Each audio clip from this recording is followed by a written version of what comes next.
kapal lagi menghantar isyarat kecemasan.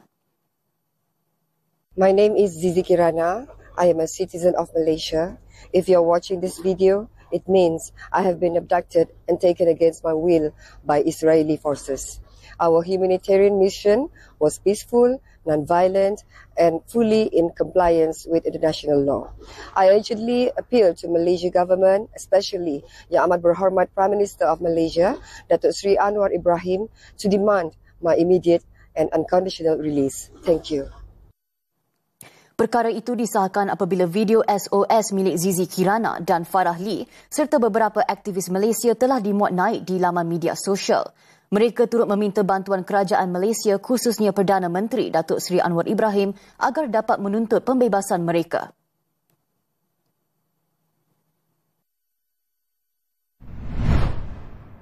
Terdahulu sebelum ditahan rejim Zionis, aktivis GSF Farah Lee telah berkongsi video situasi beliau di dalam kapal Grande Blue ketika dihalang oleh tentera rejim itu. Okey, so tadi Grande Blue baru saja disebuah air. Mula-mula dia orang datang sambil sikit-sikit je dan dia bagi warning supaya untuk stop. Tapi kita orang tak stop sebab memang misi kami untuk terus tuju ke Gaza. Dan akhirnya dia orang sebuah air yang sangat kuat yang kita orang almost terpelanting yang duduk dekat luar ni, dan I am all wet right now. Sementara itu, Sumut Nusantara Command Center SNCC mengesahkan seramai 17 aktivis Malaysia yang menyertai misi GSF telah terputus hubungan sejak malam tadi. Untuk perkembangannya, langsung bersama wartawan Syafiqah Damanhuri. Silakan. Terima kasih rakan setugas. Insiden pemintasan itu dilaporkan bermula sekitar jam 9.44 malam waktu Gaza sehingga 2.34 pagi waktu Gaza.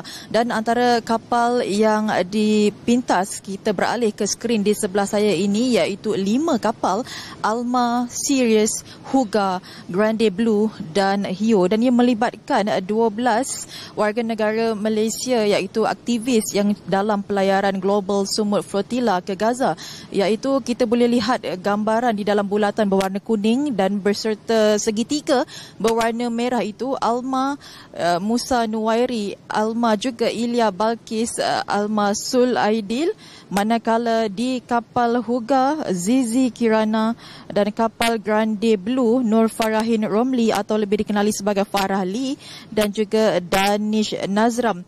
Manakala kapal Hio pada 2.34 pagi Heliza Helmi dan Nur Hazwani Afikah. Dan saya difahamkan kesemua mereka ketika ini dipercayai ditahan, namun masih lagi belum ada perkembangan terkini mengenainya, dan kesemua kapal ini dipintas di perairan antarabangsa sekaligus menjadikan tindakan ini dilihat satu tindakan kejam rejim Zionis sebagai pelanggaran jelas undang-undang antarabangsa. Dan di Sumut Nusantara Command Center ini menyatakan pihak SNCC sedang bekerjasama rapat dengan Badan Kemanusiaan dan pihak antarabangsa bagi mendapatkan pengesahan rasmi dan menjamin keselamatan semua delegasi Malaysia yang terlibat dalam misi kemanusiaan Global Sumut Flotilla ini. Dan saya kira itu sahaja dahulu perkembangan setakat ini. Saya akan bawakan perkembangan lain-lainnya dalam laman sosial Buletin TV3.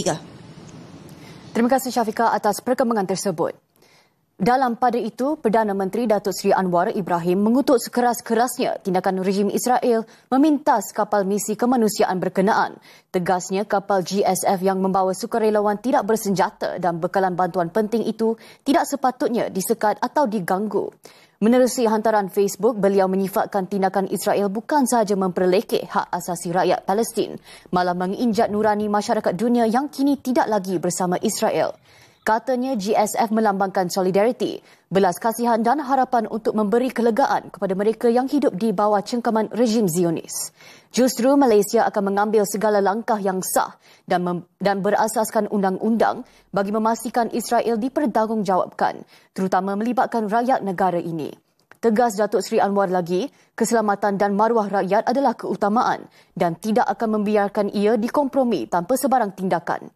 Jelasnya, selagi rakyat Palestin dinafikan hak asasi dan aspirasi mereka, Malaysia akan terus berdiri teguh bersama mereka.